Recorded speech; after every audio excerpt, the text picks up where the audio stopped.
vamos a ver en la mañana de hoy algunos distintivos de la Iglesia Bautista Reformada. Y a mí me corresponde hablar del tema de la confesionalidad. El título que quiero compartir con ustedes es Importancia y legitimidad de las confesiones. Una confesión de fe no es un documento que suplanta las Escrituras, sino que exalta las Escrituras. En el día de hoy es común en las iglesias que desprecian las confesiones de fe, o dicho de otra manera, hoy en día no es común en las iglesias tener confesiones de fe, porque lo que está de moda es las nuevas revelaciones y las experiencias personales. Pero cuando examinamos esas experiencias con las Escrituras, nos damos cuenta que están lejos de la verdad revelada en la palabra de Dios.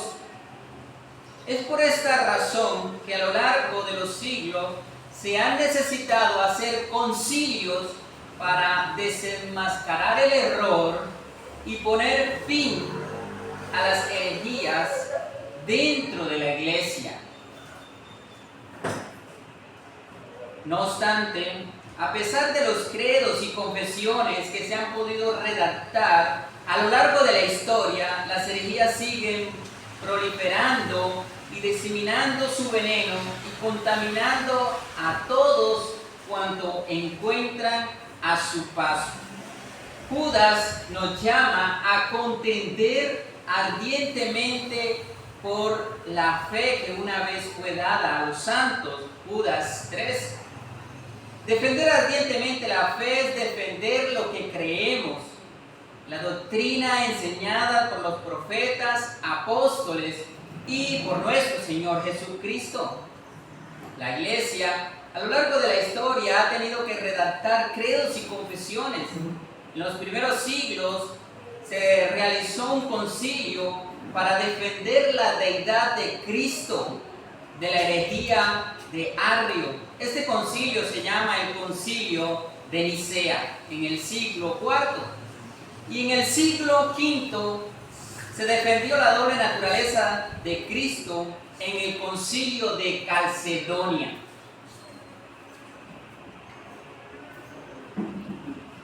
En Calcedonia se redactó el credo sobre la persona de Jesús, el cual las confesiones reformadas usan como fundamento para defender la deidad de Cristo. En 1618 y 1619 se realizó un concilio llamado el Concilio de Dort en Holanda. Este concilio produjo un credo que se conoce como los cánones de Dort, en donde se discutió el tema del libre albedrío y se produjo lo que hoy se conoce como las doctrinas de la gracia.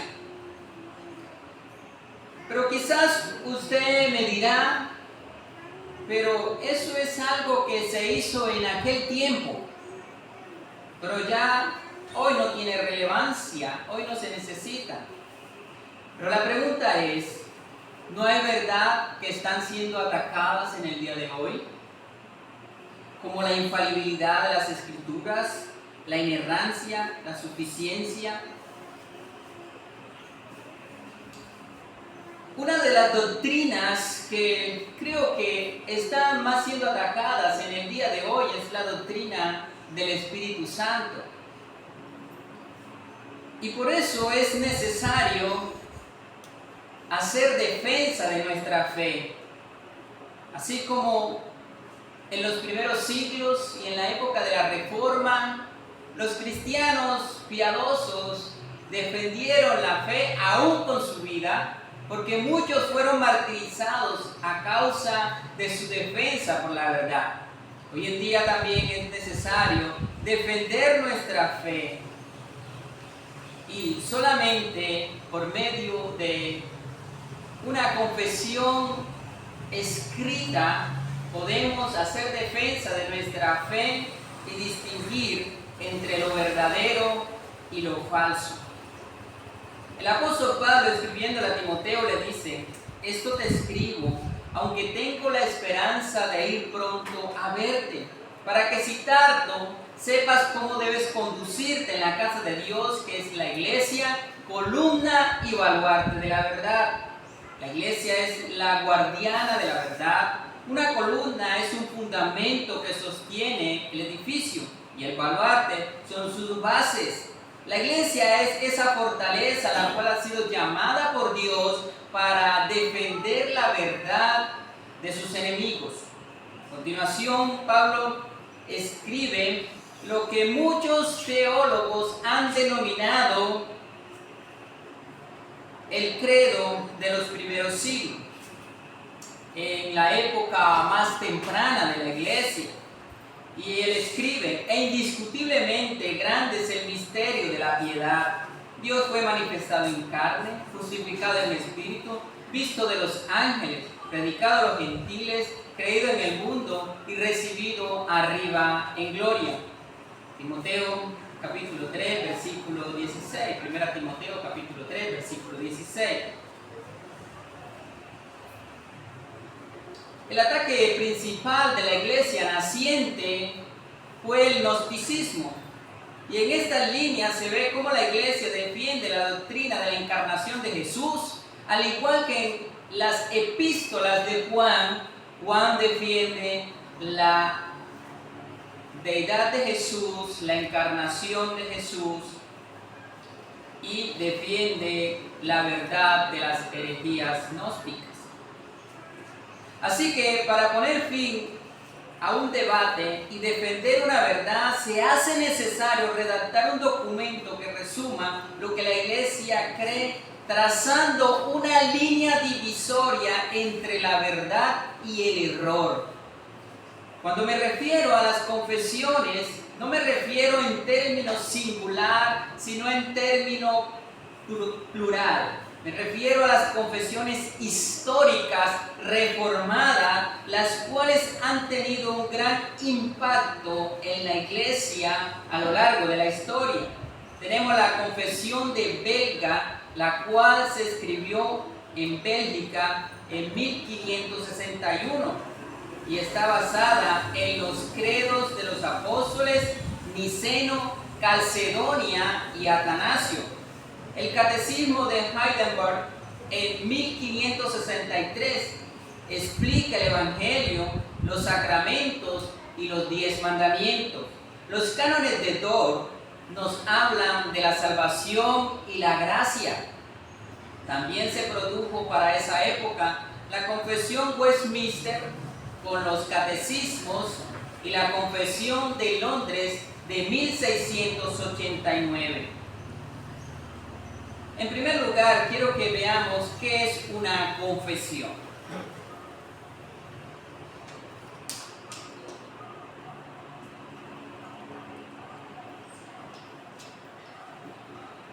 ¿Qué es una confesión? Una confesión es un documento doctrinal en donde se resumen las principales doctrinas de la Biblia y que una iglesia adopta para caminar juntos en humildad y obediencia. Es necesario aclarar que no podemos llamar confesión de fe a un documento redactado por una persona. Las confesiones son documentos que se han ido elaborando a lo largo de la historia y con representaciones de muchas iglesias o congregaciones.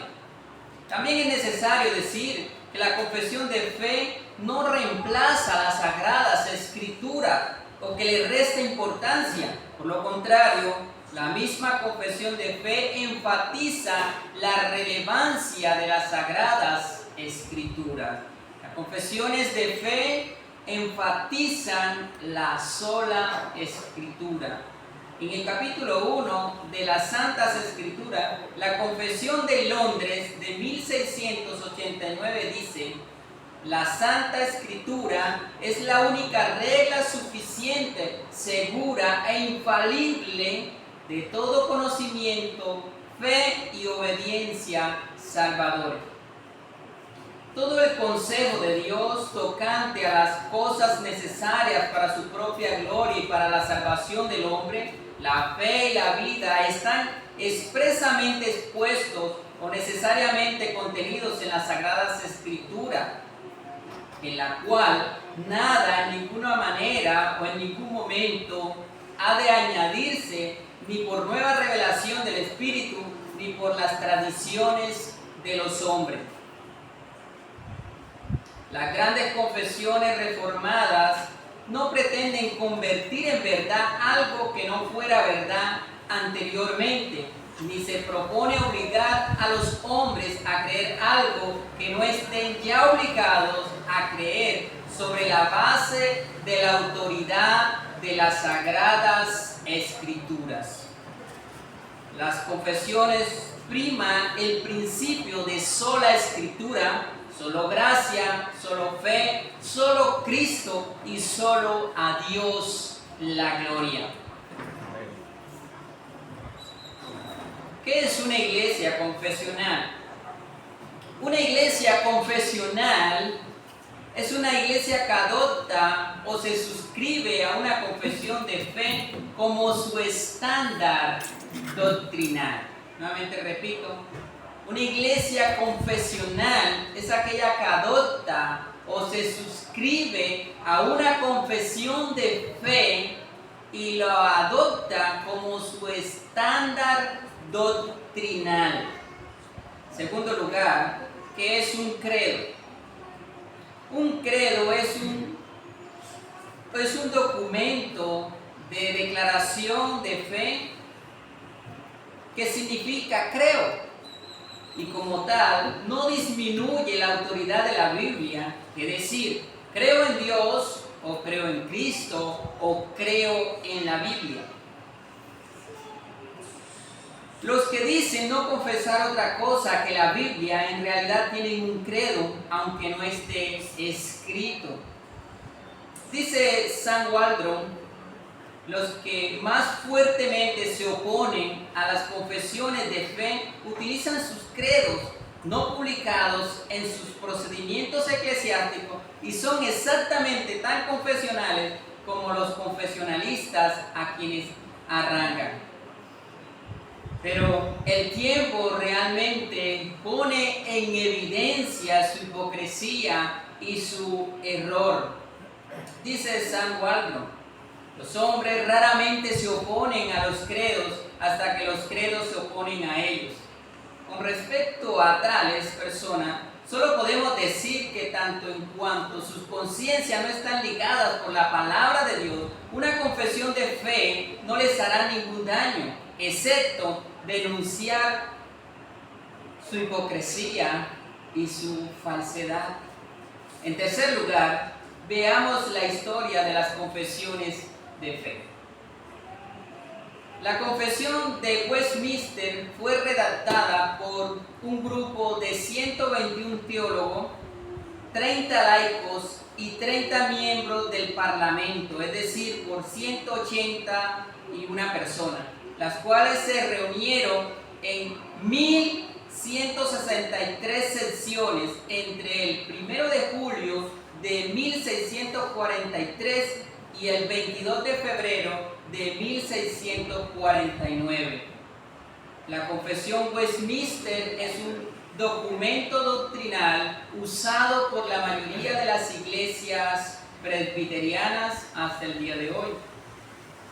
En 1658 se reúnen unos líderes congregacionalistas en el Palacio de Savoy, en Londres, en una asamblea de líderes congregacionalistas con una variación de la Confesión Westminster sobre el gobierno de la iglesia.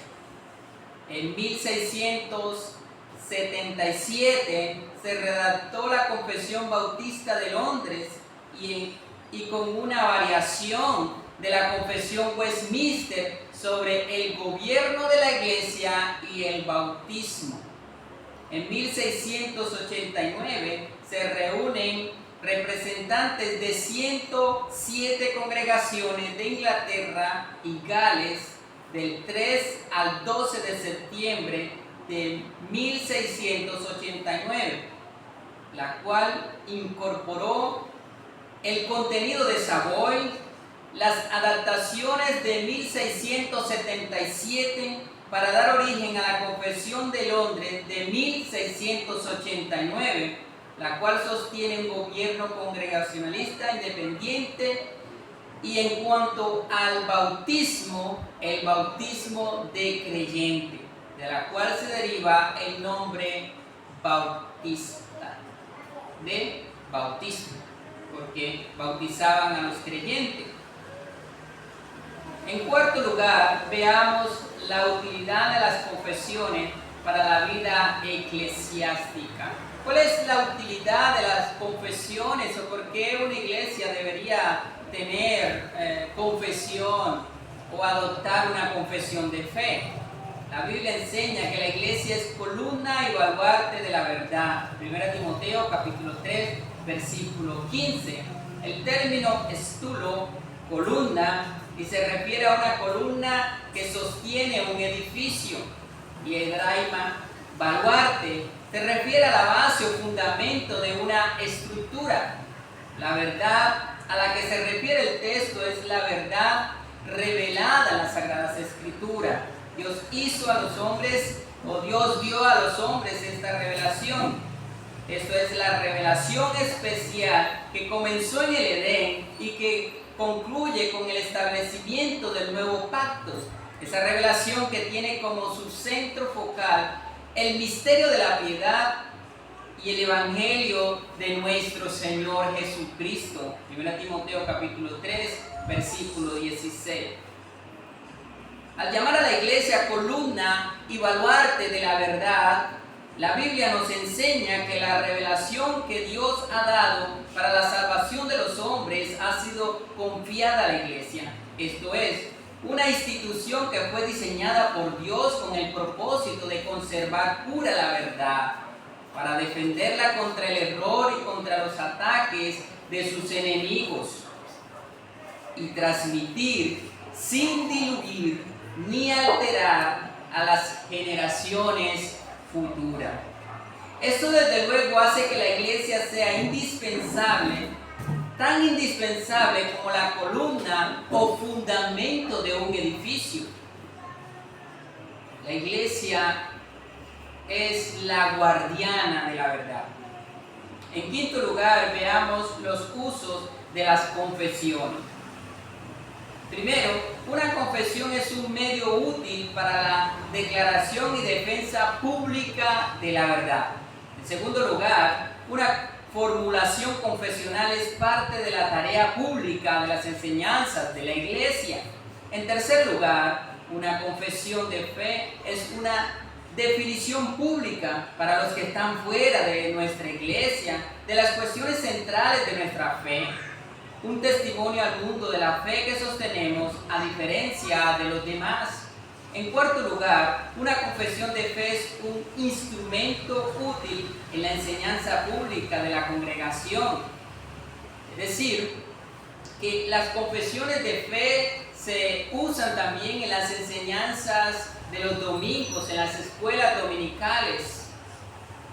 Por lo regular en las iglesias reformadas tenemos el culto central y otra sesión que se llama escuela dominical, en donde la mayoría de las congregaciones usan este espacio para enseñar confesión de fe o algunas doctrinas que la iglesia necesita en el momento. Una confesión es un tratado breve de teología que puede usarse para exponer a nuestra congregación a la verdad, así como una barrera contra el error. En quinto lugar, una confesión ayuda a proteger la unidad de la iglesia y a preservar su paz. Sirve como base de comunión eclesiástica. Sexto, una confesión de fe pública provee también una norma doctrinal concisa para ser utilizada en la disciplina de la iglesia. Dice Sam Waldron Una iglesia sin confesión de fe tiene el equivalente teológico y eclesiástico del SIDA, sin inmunidad alguna contra los vientos infecciosos de las falsas doctrinas.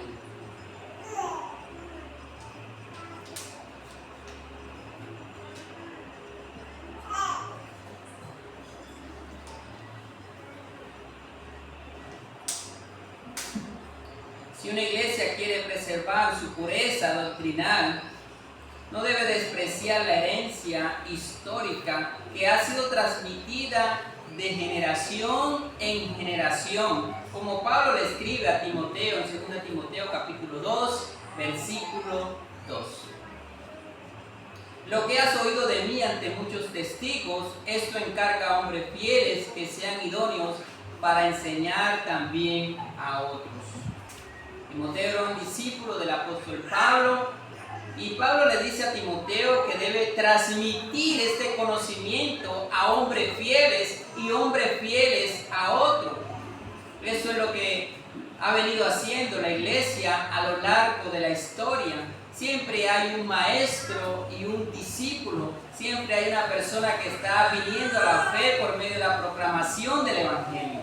La iglesia está llamada a predicar la palabra fielmente por medio de sus pastores y maestros. 2 Timoteo capítulo 4 versículo 3 dice que prediques la palabra que oístes a tiempo y fuera de tiempo, redarguye, reprende, exhorta con toda paciencia y doctrina. ¿Por qué? Porque vendrán tiempos cuando no sufrirá la sana doctrina, sino que teniendo comezón de oír, se amontonarán maestros conforme a sus propias concupiscencias y apartarán de la verdad el oído y se volverán a las fábulas. Pero tú sé sobrio en todo, soporta las aflicciones, haz obra de evangelista, cumple tu ministerio.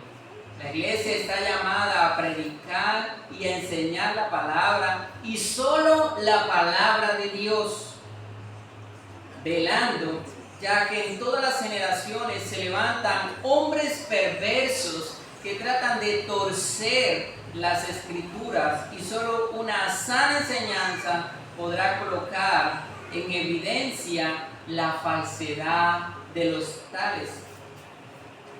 Así que la confesión de fe es una buena guía para mantener a una congregación centrada en la palabra de Dios, recordando lo que el libro de Hebreos nos ha dicho en el capítulo 13. Acordaos de vuestros pastores que os hablaron la palabra de Dios, considerad cuál haya sido el resultado de su conducta e imitad su fe. Hebreos 13:7. Así que aquí no estamos para ser originales y novedosos. Estamos para imitar, para seguir el ejemplo de nuestros predecesores.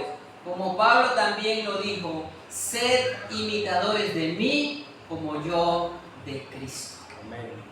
Padre, te damos gracias en esta mañana. Gracias por tu amor y por tu gran misericordia. Gracias por tu paz. Gracias te damos, Señor, por este tiempo precioso